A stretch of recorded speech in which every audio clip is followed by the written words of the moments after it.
Some new game pickups. Hopefully these are good. Oh man, this game sucks.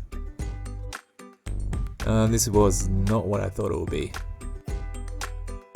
Strike 3, this one is not in English. I think from now on, I'm gonna need some game recommendations. In this video series, 5 games that I've beaten but do I recommend, I'm going to be talking about the games that I previously have beaten. Now when I first started YouTube, I thought YouTube would be a great platform for me just to keep track of every game that I've beaten. So in this video series, I'll be giving you my honest opinion about every game that I have finished. Anyways, let's get into it. Kid Dracula is a platformer for the Game Boy released in 1993. This Game Boy game is a sequel to Kid Dracula for the Famicom, which I've never played before. Kid Dracula's storyline is pretty simple. Galamoth has returned, and it's up to Kid Dracula to stop him. The levels in Kid Dracula are pretty fun, and there's some pretty cool looking bosses waiting for you at the end of these stages. Man, check out Kid Dracula's hair. He looks like he could fit in with Motley Crue with that mop top. I'm jealous. I really like how you gain new power-ups to assist you throughout the levels. The challenge aspect is present in Kid Dracula, as some of the levels can get hard, but you can collect coins in the levels which you can use in mini games to help you score some extra lives to help you out. You can get the English version of Kid Dracula for the Game Boy, but the Japanese version is totally playable as well, and it's a version that I've played.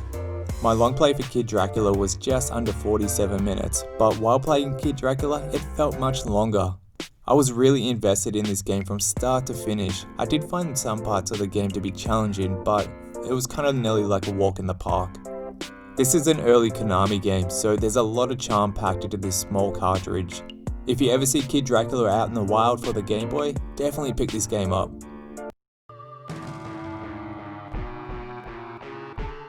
King of Demons is a platformer for the Super Famicom released in 1995. Are you a fan of Altered Beast? Well, King of Demons might be right up your alley. In King of Demons, you play as Abel, and you need to rescue your wife and daughter from hell. Sounds like a pretty simple task. King of Demons is a challenging game. The enemies look like they are straight out of a Clive Barker movie. The boss fights are awesome, as some of them take up the whole screen with their beauty. When you defeat the boss, you can choose to play as one of 3 characters. An insect, a dragon, and I'm not sure what this guy is. Man, these guys are weird looking. The more I played King of Demons, the more I loved it, and yes, this game has 2 endings. Gotta catch them all. Man, check out the cover for this game. I think King of Demons wins best horror cover for a Super Famicom game. If you were to pick up an original copy of King of Demons, it would set you back, but this version that I have is a re-release which comes with a black card. The game is all in Japanese, but it's still totally playable. My long play was just under 40 minutes, but this game is very trial and error. Some of the levels have a decent amount of challenge to them that will really make you frustrated. But what's that quote? If you ain't in hell, keep going? If you ever come across this game, definitely pick it up. It's a pretty weird game. Micro Mages is a platformer game released for the Nintendo Entertainment System in 2019. Wait, 2019? Who's this new boy? Even though this is a new game, it still has a simple storyline which I appreciate. You play as a mage who needs to save the princess. You can play solo in Micro Mages, or you can play up to 4 players. Do you have 4 friends? I've never played a game like Micro Mages before. The screen rising up during the levels was something new to me. Jumping off the walls is a fun feature, and I liked even though that this is a new game, it didn't remind me of a game that could pass for a phone game. Micro Mages has 26 levels, and they can possess some fast thinking moments getting through them. The bosses in Micro Mages are kinda tough, and they can test you. Micro Mages is a game that went totally under my radar, but lucky for me, a good friend of mine backed Micro Mages for my birthday. My long play for Micro Mages was just over an hour and 5 minutes. I didn't beat Micro Mages the first time I played it. It did take some practice for me to beat this game.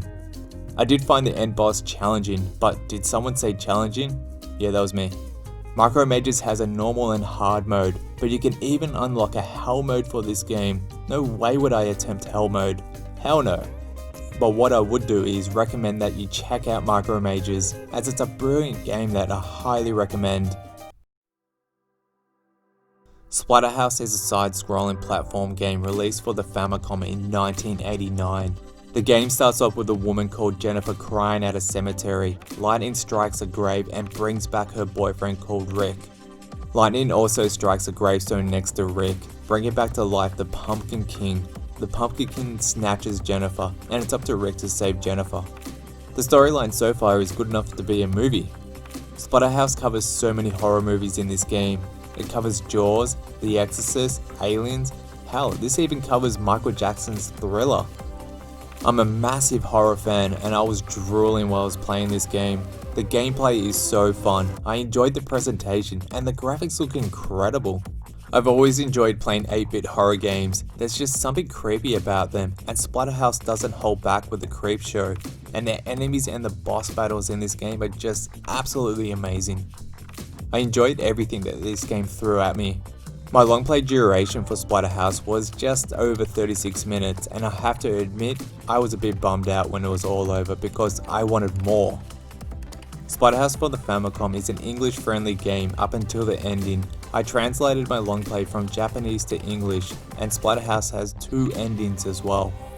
Go get this game now, it is brilliant. Kung Fu for the Nintendo Entertainment System was released in 1984. And oh boy, Mr. X has kidnapped Sylvia, and it's up to Thomas to save her. You go through 5 stages, punching and kicking your way to the end of the stage, and there's a boss waiting there for you. Even though Kung Fu was released in 1984, the graphics are awesome. I like the sound effects used when you beat a boss and you head upstairs, it's a total classic.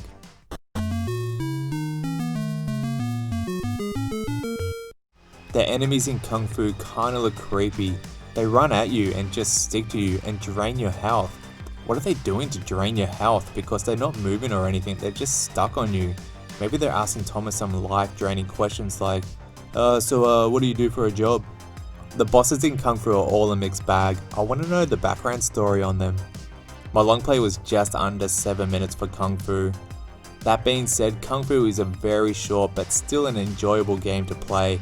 I love coming back to this game and trying to remember how to get through a level without taking any damage.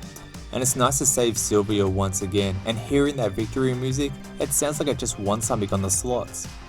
If you haven't checked out Kung Fu, definitely check this game out. It's still an awesome game and it won't break the bank. I'm looking forward to doing another 5 games I've beaten which I recommend, cause I have no idea what games I'll be talking about in the next video. Well, I've got one game that might be on the next list, and that's a PS1 game, but that's all you're getting. I hope you guys enjoyed this video, and I'll see you in the next video.